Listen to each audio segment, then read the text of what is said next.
Now that we've understood how to set up our deskboard buddy, looked at mindset techniques and productivity principles, now let's look at how we can actually make use of the deskboard buddy itself to improve productivity and performance, in looking at different techniques of how to manage and organize our to-do list and tasks, especially on the glassboard part of the deskboard buddy. So in this segment, we'll be looking at different organization kind of techniques and layouts to make use of your deskboard buddy a little bit more. And the first one is looking at a grid layout where we focus on colors and how colors kind of be a big factor in influencing productivity and performance. Now, if you are a colors person, you can look at having a grid layout where anything in red, using the markers that can come with the deskboard buddy, looking at red as something urgent, blue as something passive, and anything else can be kind of left in pink, and yellow can be sometimes used for your errands that may be not related to work. Now that's just an example, and as you can see here in the Q color chart, many people assign and influence colors to many forms of different productivities and can associate colors to different tasks, even subset of tasks.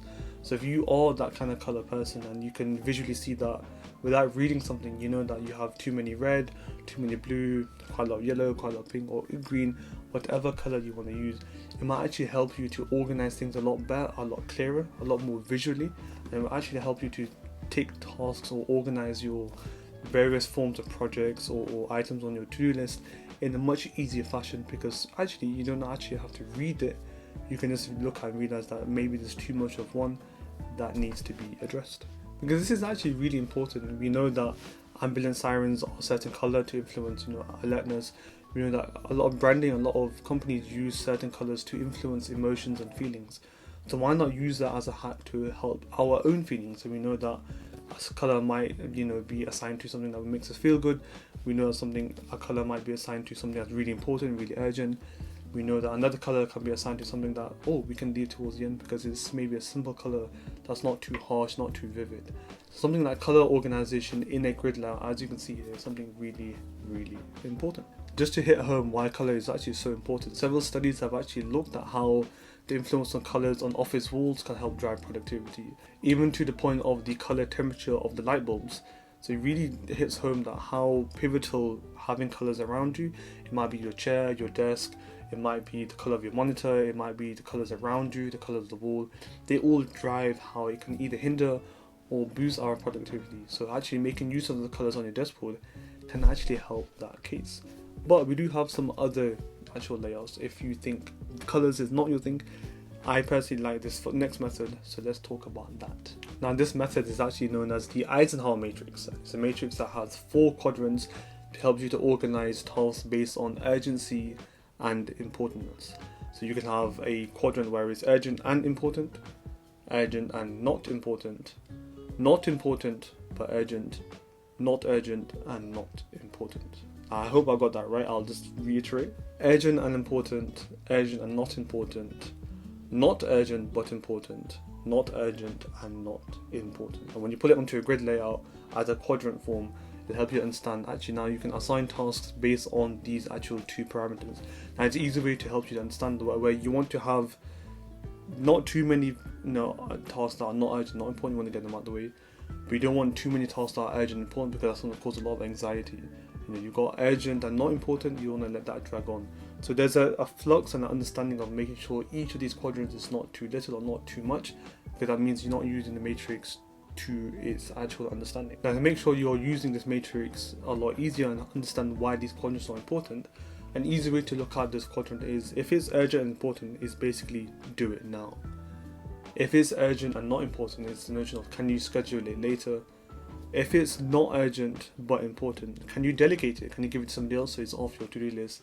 And if it's not urgent and not important, can you delete it? Can you remove it? Is it redundant? Is it not needed? And that way it's a really nice way to organize all of the different variations of tasks, to-do lists, from work, not work, big jobs, small jobs, to make sure that you are, one, compiling everything so you're not missing anything, but you have a nice easy workflow to understand and compartmentalize which task is important and which task is not, as well as urgency as well. And the reason why I like this, and so many of the deskboard buddy users love this, is that you don't need a notebook and tons of papers. You can have this matrix on your dashboard, rub off, erase, write your new task, and it's nice in a reusable way. And as I mentioned at the earlier part of this video course, Because of the scratch resistant coating and the anti-stain, you can write as many times as you want, rub off as many times as you want, and it's going to be nice and fresh for you to use. So the Eisenhower matrix is something that you can use if you want to make sure you have a nice and organized structure on your decimal body. But we have another one which is actually quite interesting for you to use, for you to check out if you want to. So let's go talk about that now. This organization strategy is basically just to look at having your decimal body in 3 columns. One is your to-do list of your day, one is your weekly to-do list, and one is a section for your meeting notes. Now you can see a lot of these different organization layouts can be useful for different people depending on what your job is. So if you're a person that has a lot of meetings, you can have a dedicated section where you write meeting notes that can then after the meeting get put into a note on your monitor, on your computer, and you can rub it off so it's ready for the next meeting, and you can put certain tasks that you have created on your daily or weekly to-do list.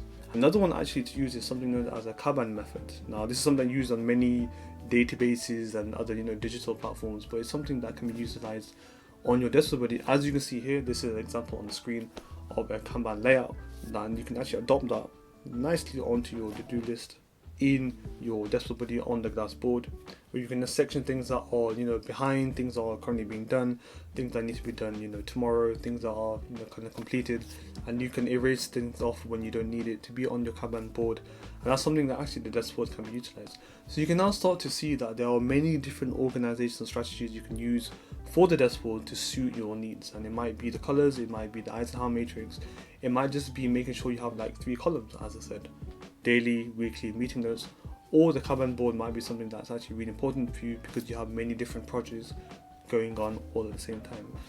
The notion is that you can use a desk board for any one of these strategies to make sure you're utilizing the desk board to its full capacity, so you're getting the most out of it, and then we get happy because you're making the desk board really pivotal for you and it's actually helping you to be super productive. I hope you found those organization strategies really useful, as well as the mindset hacks and the kind of productivity principles, because now we're going to be talking about the wall buddy in the next video and how that can be looked at in terms of boosting productivity and performance from a more long-term strategy, from kind of a week and a monthly form, and how that can really help to have a more organizational structure from a bigger picture. So let's go and look at the wall buddy.